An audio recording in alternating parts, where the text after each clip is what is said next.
Hey, welcome back again, podcast friends. Now, in this episode, first I want to apologize because I wasn't aware until I started getting questions. And a lot of my past podcasts, I've always brought up this term called metabolic syndrome, and I never really thought about the fact that I never actually explained what metabolic syndrome was. So that's what this podcast is just kind of explaining a term that I've been using all along. And basically, the whole thing is metabolic health. What metabolic health means is that you're giving your body the proper nutrients, all the nutrients. You're eating the proper nutrients and drinking the proper nutrients that gives your body all the stuff that it needs for fuel, for growth, for repair, and to be able to store energy. And that's everything. That means we are healthy because we're giving our body the nutrients that our body needs to be able to take care of itself. So, again, what are these nutrients that our body has to have? It cannot make it on your own. We have to eat it. That's amino acids, which that's the basic building block of protein. So you have to eat protein. Fatty acids, which is the basic building block of fat with cholesterol. So you have to eat fat. Fat is very good for you. Do not be thrown by the lies that we've been told all along from the food companies talking about eating the low fat, high carb diet. That's what's gotten us in this place in the first place, is believing all those lies. And you can listen to my last podcast if you didn't listen to that to know what I'm talking about. But so we need amino acids, fatty acids, vitamins, minerals, and water. Okay, that's what our body needs. If we give them those things, if we give our bodies those, they can take care of all the functions that it needs to be able to, as we said, grow, heal, thrive, and survive. Okay. And that's what you want. You want to give your body nutrients. However, okay, we nowadays have extremely poor metabolic health, meaning we are not giving our bodies the nutrients that it needs to grow, heal, thrive, and survive. What we're doing instead is we're feeding it toxins that make us become diseased. And you'll know if you have poor metabolic health, meaning you are not eating what your body needs and you're actually eating what is toxic to your body. You'll know this because you're going to have things like type 2 diabetes. Perfect example of eating the wrong things. So, type 2 diabetes, high blood pressure. If you have high blood pressure, basically you do have insulin resistance. And whether you have type 2 diabetes now or not, doesn't matter. You will be getting it. And just by hiding the symptoms of blood pressure, by putting all these different blood pressure medications that work in all these different ways and never treat the underlying cause, you are never going to cure anything. Medications do not cure anything for the most part. If you're talking about antibiotics or something like that, that may cure. But most medications are only there to treat symptoms. Okay. That's how the drug companies make money. That's how the hospitals make money. That's how the whole medical system makes money, is if you keep treating the symptoms and never treat the underlying cause, then you can keep adding more and more medications that have more adverse effects. It can add more medications and you make a lot of money for your shareholders. And the way to do that is keep eating the kind of food that the food companies are giving you, because that's what's making you sick and that's what's needing medications. So they make lots of money while you get sicker and sicker. So besides this, so you have type 2 diabetes, high blood pressure, obesity, heart disease, cancer, fatty liver disease, gallstones, PCOS. PCOS is polycystic ovarian syndrome. This is one of the most common reasons why women can't get pregnant today, especially our younger women. And this is directly related to high insulin levels. Keeping your insulin levels high long period of time cause you to have cysts on your ovaries so you cannot produce the eggs. And besides that, keeping your insulin levels high also causes erectile dysfunction. So there's two big reasons, one on the female side, one on the male side, both caused by the types of food that you eat that keeps your insulin levels high. And that's why you can't get pregnant. Okay. This is huge. This is a big thing. And this is not irreversible. This is extremely reversible. If you just start eating right and keep your insulin levels low, This can be reversed. PCOS can be reversed. Obviously, erectile dysfunction can be reversed. Gout can be reversed. Type 2 diabetes can be reversed. High blood pressure can be reversed. You can reverse all this, get off all the medications that you are being treated for these things if you just give your body the nutrients that it needs. Okay. And I know that sounds weird and it's almost hard to believe, but please believe me, I do know what I'm talking about. And I'm not the only one talking about this. There is information all over the place that talks about this. The only place you're not going to find this information is in the medical system. Nobody in the medical system is going to tell you how to prevent disease because that's how they make their living. Obviously, the food companies, drug companies, and all them, they're not going to be telling you anything because they're making the money off that also. So besides those that I talked about, the PCOS, erectile dysfunction, obstructive sleep apnea, if you're having trouble with sleep apnea and you're on some kind of a CPAP machine, get your nutrition right. Stay away from carbohydrates and eat the kind of food that keeps your insulin levels low, which is protein and fat. Please stick to that. Get away from the carbohydrates, and you can also get rid of your obstructive sleep apnea, gout, Alzheimer's. I mean, the list goes on and on. And there is a reason for this. This isn't like some, I don't know, voodoo or something, that says, oh, I want people to eat right. And so that's going to cure your every ail. But it is true. It is almost definitely true. Everything functions better if you give it what it needs to work. Okay. And our bodies are the exact same way. So metabolic health means that you're giving your body nutrition instead of poison. Metabolic unhealth or poor metabolic health, that means you're giving your body poison, which is carbohydrates, and all man-made products, because all man-made products are made out of ultra-processed seeds and grains, which are very toxic to your body. Also, they're all made out of sugar and high fructose corn syrup to keep you starving to death, keep you addicted, keep you coming back for more, and vegetable and seed oils, which are highly toxic, highly inflammatory to your body. And all man-made food, everything in box, bottle, can, is made of that stuff. So that's what you have to stay away from. Okay. And it is so strange that the term metabolic health or metabolic syndrome, this wasn't even a term until after our dietary guidelines came out in 1977.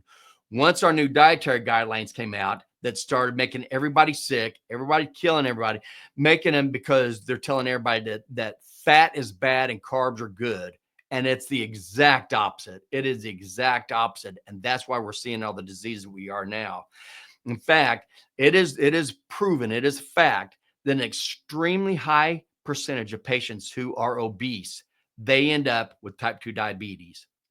And then an extremely high percentage of patients that have type 2 diabetes end up with metabolic syndrome. Metabolic syndrome wasn't even a term. This was actually coined by Herman Holler back in 1977 when we first started seeing this metabolic syndrome. And then in 1988, Gerald Reaven, he was seeing this also, and he used the term syndrome X. And all that is insulin resistance.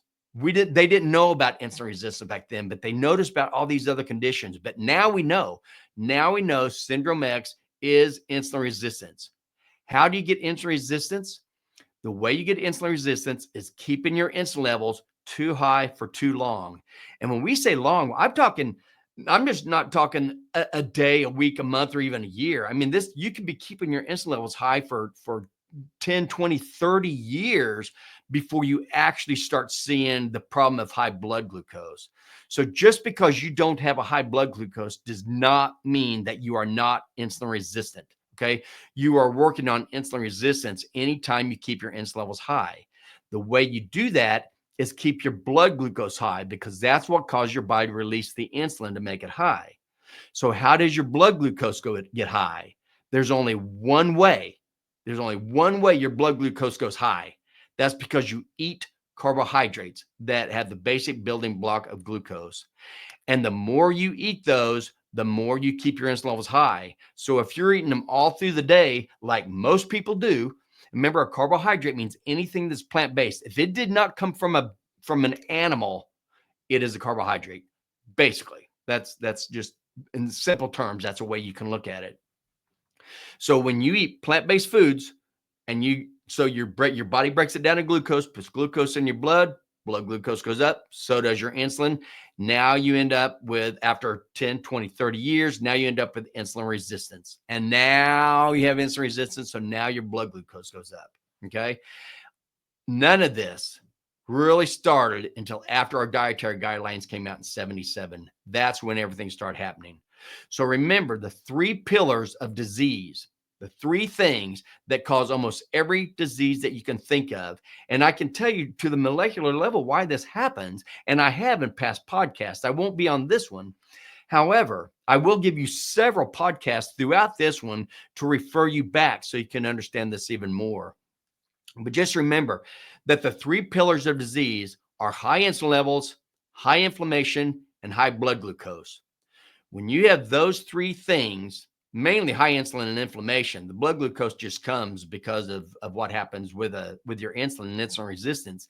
But once you have those three things, now you're actually starting to rot every single organ in your body because you're giving it nothing but high insulin and glucose and inflammation when it's asking for amino acids, fatty acids, vitamins, and minerals.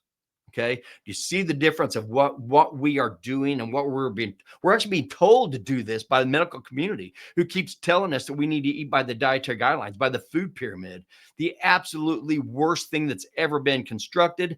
No scientific background. That was a marketing ploy put on by the sugar industry to help the food industry get more people to eat their food, which they did. And now we are sick because of it. So that's what it is. So what is metabolic syndrome? That's why you tuned in. Metabolic syndrome. Metabolic syndrome is when you have any three of these following five things. Okay, any three of these. If you have high blood pressure, if you have high fasting blood sugar, if you have high triglycerides, if you have low HDLs, which is the good cholesterol, or if you have increased abdominal obesity, you have a lot of fat around your midsection. If you have any of these five things, okay, any three of these five things, you are considered to have metabolic syndrome. Okay. That means you have insulin resistance.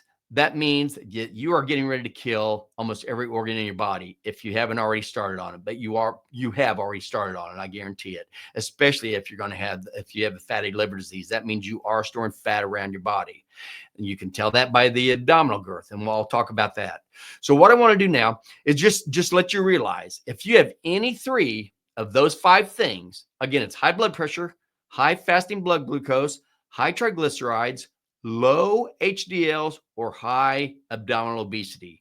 If you have any three of those, this is when you're going to come up with it's the base of all these diseases.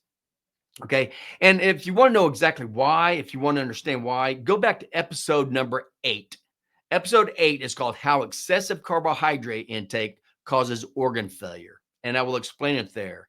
But what kind of organ failure are we talking about? When you have three of these five things, we're talking about they see a huge incidence in fatty liver disease, fatty pancreas, pancreatitis, different cardiovascular diseases like heart attack, congestive heart failure, aortic aneurysms. And I just talked about a book in my last two podcasts called Stay Off My Operating Table by Dr. Philip Ovadia. And that's what he does. He's noticed all these patients, young patients, not necessarily obese. He's even seen some thin ones. And I've talked about that in the past podcast. But all these patients are starting to come in with fat all around their heart. And that's what he has to go in and he has to try to deal with. But now he's learned how to get that fat back off your heart. And it is not by surgery. It is by what you eat. He's learned that. He's living it. He's changed his nutrition. He's changed his health. And he wrote a book just like I did because we want everybody to understand what we're learning and that we've been lied to for so long. So even aortic aneurysms are also caused by this exact same thing: high insulin level, inflammation, and high blood glucose. That's what's causing this. Atherosclerosis, which is hardening of the arteries, strokes, peripheral vascular disease, amputations of your feet, your legs, kidney disease. Type 2 diabetes is the number one cause for patients to go on dialysis. And that's for the same reason we're talking about: high insulin, high sugar, and inflammation. That's also the reason for cancer, blindness, Alzheimer's disease, infections, skin and nail infections. I used to have eczema all over my arms, all over my elbows. I had it on my knees. I had bumps all over the back of my arms. I've had this for my whole life. So I'm 62. I just found out about clean eating about 10 years ago, actually about 5 years ago. And since I've started eating this way, my eczema is gone. I have no more bumps on my arms. I have no eczema, no psoriasis, nothing on my elbows, knees. You'd be amazed at all the things that clear up when you start eating appropriately.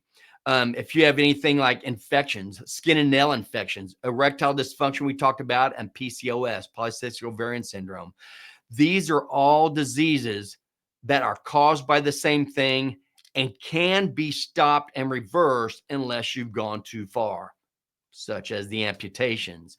But if you haven't, you can, and there's never too late. Never, ever, ever is there time too late to start eating healthy and quit eating toxins. Never.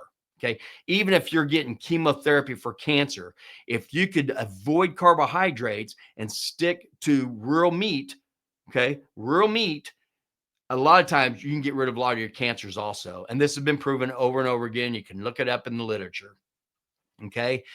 But what is crazy is if you are on dialysis, okay, caused by having high insulin levels, caused by eating carbohydrates all the time, or if you have cancer, which also a lot of cancers are also caused by the same thing: inflammation, the chemicals we put in our body, and the high insulin levels and high glucose. Okay. Cancer feeds off glucose. Even if you have those, if you go into the hospital today, because I know people have done this, while they're sitting there getting dialysis or while they're getting their chemo treatments, you see tables all over the place full of nice little treats, nice little brownies, cookies, cupcakes, things to help their little patients because they're going through dialysis and chemotherapy.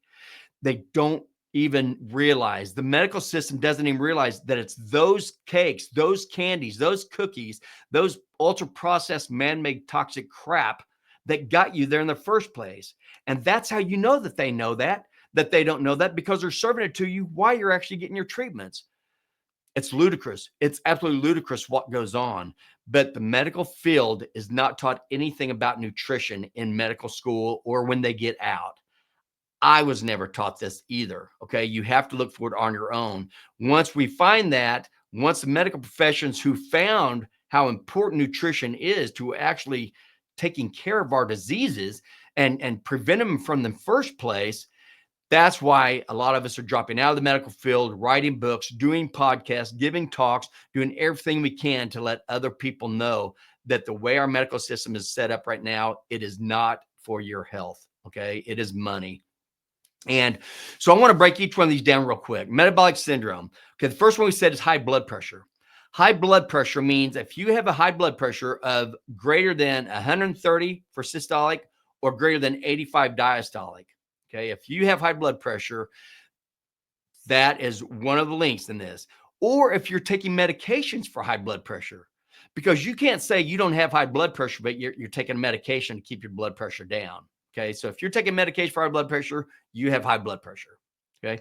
The second one, high fasting blood sugar. Oh, and as far as high blood pressure, if you go back to episode number 12, I actually talked about how carbohydrates cause high blood pressure. So it explains exactly why this happens. High fasting blood sugar. That means that you go in for a high fasting blood sugar that you've waited at least 6 hours and preferably around 12 hours before you put any carbs in your mouth. Then you test what your blood sugar is. If that sugar is higher than 100 milligrams per deciliter, then you're considered to have a high fasting blood glucose. Or if you're taking medications for diabetes, for blood pressure, for diabetes, if you're taking medications for that, then you've got to say, yes, you also have high fasting blood sugar. You do have either pre-diabetes or diabetes. Okay. So if you're taking medications, that automatically makes you have one of those criteria. The third criteria was high triglycerides. Okay. High triglycerides means that you have greater than 150 milligrams per deciliter, or you're taking medication for high triglycerides. And this is a perfect example of absolute ludicrous information that we get. Because if you get a high triglyceride, I would love to know your answers to this. How many times do you go in for high triglycerides and the physician tells you, oh, the reason you have high triglycerides is because you eat too many carbohydrates, because carbohydrates get turned into triglycerides. If you want to decrease your triglycerides, decrease the amount of carbohydrates that you take. And carbohydrates means all food that doesn't come from an animal. Okay. Doctors don't tell people that. They say, oh, you have high triglycerides. I need to give you a medication. Oh, you're on that medication? Let me give you a different medication. They never tell you what caused the high triglycerides, just like they never told you what caused the high fasting blood sugar, which is insulin resistance, because you keep insulin too high, too long, because of the carbohydrates. They don't tell you that this is how we can we can reverse your high blood pressure. We can make it where you don't have high blood pressure anymore by changing what you eat. No, they're going to put you on medications. There's all kinds of different medications for blood pressure. They work all different ways. So if one doesn't work, just add another one. If that doesn't work, add another one. If you get an adverse effect from one of those, that's fine. We have drugs for that also. That's the way our medical system is. We're set up. We're set up for that. The doctors are set up for that. They're not allowed any time for any patients. They're not explained anything about nutrition. They aren't explained anything in medical how to prevent and reverse diseases. All they're taught is how to treat them. What medications do you need to use in what situation? So we talked about high blood pressure, talked about high fasting blood sugar, talked about high triglycerides caused by carbohydrates. If you have triglycerides, you don't need the medication. You need to stop the carbohydrates or use the medication until you can stop the carbohydrates, and then you get off the medication. The fourth one is high HDLs. This one really confused everybody because HDLs, which is your good cholesterol, that's produced in the gut, okay? And the way you increase your HDLs is by eating fat. Okay, that's a known thing. High HDLs, the good cholesterol, and low triglycerides, okay? That is how you get when you eat healthy fat and avoid carbs. Okay. The healthy fat gives you high HDLs, which is good. That's your good cholesterol. And avoiding the carbs keeps your triglycerides low. And those are the two main things that cause metabolic syndrome. Remember, high triglycerides and low HDLs. That's how you get it when you avoid fat or you eat low fat and you eat high carb. That's how you get high triglycerides. That's how you get low HDLs, by eating per the dietary guidelines, eating per the food pyramid that is absolutely horrible. So high blood pressure caused by what you eat, high fasting blood sugar caused by what you eat, high triglycerides caused by what you eat, low HDLs caused by what you eat and what you don't eat. Okay. So this is extremely important. That's why this is no little thing. Please realize what you put in your mouth is so important. I really want you to understand this. I have been a doctor of pharmacy for almost 35 years, and I'm here to tell you, I want to get you off of medications. All medications have multiple adverse effects. And don't worry, because if you have an adverse effect, there's another medication for that. And when you add more and more medications and all their adverse effects, you're just increasing the adverse effects. Okay. This is no little thing. I quit my job because of this. I retired early because of this, because I could no longer go in and tell people how to manipulate their medications when I know the answer. I know the answer of how to get them off of it. And it's teach them about nutrition. Teach them stay away from carbohydrates. That's what I'm trying to teach everybody. If you just listen, I know it's hard because you're listening to drug companies and food companies and sugar companies and ag companies and chemical companies that are all telling you the exact opposite thing to do, and the insurance companies and the medical companies. They're all telling you the exact opposite. I understand why you'd be confused. That's why I want you to listen to these things. Just like for the high fasting blood sugar, there's two podcasts that I talked about for that. One of them is podcast 47, What Exactly is Insulin? And number 98, what is insulin resistance? Then for the high triglycerides, I tell you exactly how high triglycerides are caused by what you eat. And that's by episode number 110. Why does eating too many carbohydrates cause heart attacks? Okay. So go back and listen to those. Then, as far as the low HDLs, remember, this is the other thing, low HDLs. This confused people because HDLs, they're calling that your cholesterol.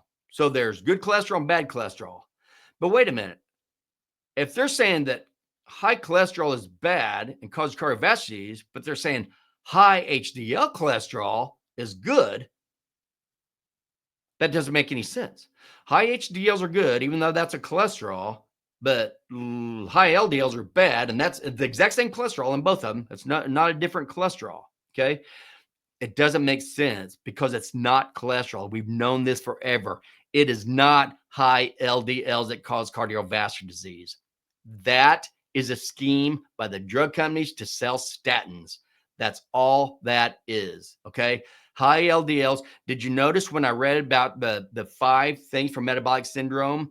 High LDLs is not even listed, okay? It's high blood pressure, high fasting blood glucose, high triglycerides, low HDLs, and increased abdominal obesity.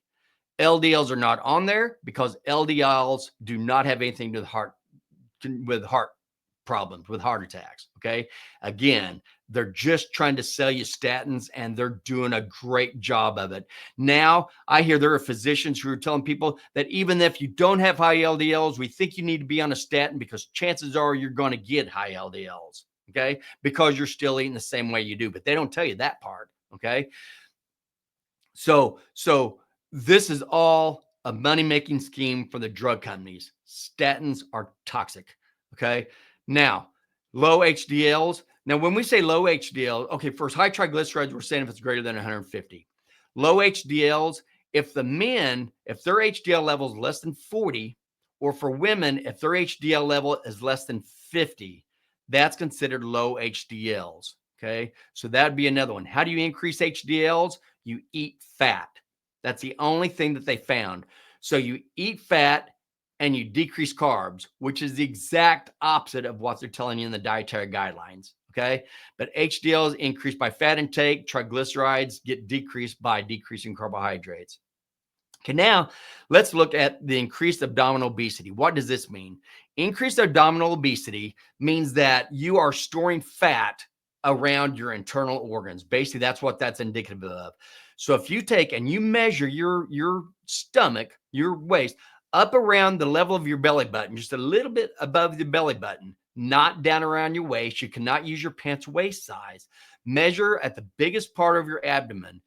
If that amount is less than half your height, that's good.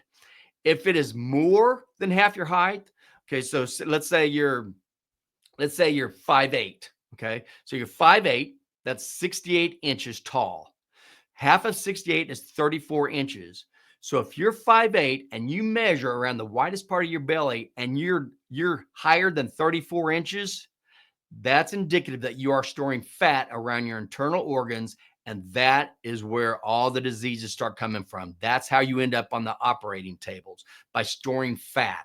The reason you're storing fat, I've alluded to that, I've talked about that in past podcasts, but when you store fat and your fat cells can't hold it anymore because you continue to eat carbohydrates and that get turned into fat, and you keep your insulin levels high that continue to make you stuff fat, the fat starts leaking out of those fat cells and starts storing around your organs in the first place. So again, if you can start using your body to use fat for its energy source and quit telling it to use glucose for the energy source, you could clear all of this up. And that's exactly what I want for everybody. So that's what you want to do. If you keep your insulin levels low, because you don't eat carbohydrates, so you're not putting glucose in your blood, you keep your insulin levels low, fat doesn't increase your insulin levels at all, and protein does just a tiny bit. Keeping them low, that forces you to eat the fat out of your fat cells and also off of your organs. So you really can reverse almost every one of these diseases that we've talked about, as long as it hasn't gone too far. And there have been a lot of people who have not been able to get pregnant because of the PCOS or erectile dysfunction that's changed what they ate, and now they can get pregnant again. So please don't think this any little thing. This is huge. There have been cancers that have been reversed. There have been a lot of things that have been reversed, definitely type 2 diabetes, just by changing what you eat. So as far as remember, high LDLs, that is not a thing. It's not even on the metabolic syndrome criteria. And I talked about this in episode 113. Does high cholesterol cause heart attacks? So if you want to know more, you can go back to that. And also, in my last one, episode 68, what are the most common adverse drug reactions with statins? Please go back and look at that. I explain exactly how statins work and how they actually starve your cells. They kill your cells one cell at a time. And so go back. That's episode 68 if you want to hear about that. But just remember that our treatment guidelines, our medical treatment guidelines, they are formed by the drug companies who do all these studies. Even if they're manipulated, lied, cheated, everything in the studies, they're the ones who come up with the treatment guidelines. So before they can get paid, the doctors are going to have to prescribe per the treatment guidelines. And the treatment guidelines are there to help the pharmaceutical companies and all these other companies make lots of money. So please don't fall for it. Change your nutrition and see how great you can do. And if you've got the starting of any of these conditions, you watch. It won't take very long for you to actually, once you start eating right, watch your carbohydrates or decrease them. Only eat real animal meat, real animal fat, real fruits, and real vegetables, and stay away from all the man-made food. And I guarantee you are going to feel much, much better for it. So if you have any three of high blood pressure, high fasting blood glucose, high triglycerides, low HDLs, or increased abdominal obesity, any three of those, you better be careful. These are the warning signs, and it's time to change what you eat if you don't want those to progress anymore, and if you don't want to be put on any more medications with all their adverse effects. So anyway, that's all I have for now. That's what metabolic syndrome is. And thank you so much again for listening. Have a wonderful week. And as always, make simple, healthy choices to live a quality life.